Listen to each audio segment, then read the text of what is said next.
இங்க சந்திரன்ற பொண்ணுக்கு விருப்பமே இல்லாம கல்யாணம் பண்ணி வச்சிருப்பாங்க. அவர் ஒரு இன்ஸ்பெக்டரா இருப்பாரு. ஃபர்ஸ்ட் நைட் அப்ப அந்த பொண்ணு எனக்கு தூக்கம் வருது அப்படின்னு சொல்றா.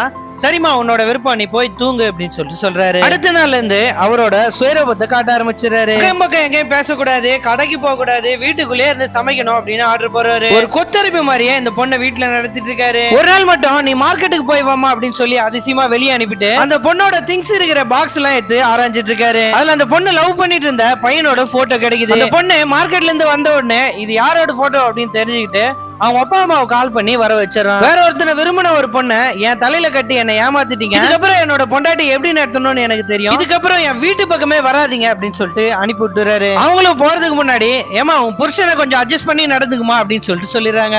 ஆனா தினமும் அந்த பொண்ணோட பாஸ்ட பத்தி சொல்லி டார்ச்சர் பண்ண ஆரம்பிக்கிறாரு. ஒரு கட்டத்துக்கு மேல உன் கூட வாழ்றதை தூக்கு போட்டு செத்துடலாம் அப்படின்னு சொல்லிட்டு சொல்றாரு. சரி அப்படி சாகிறதுக்கு முன்னாடி எனக்கு ஒரு டீ போட்டு கொடுத்துட்டு சாகு அப்படின்னு சொல்றாரு.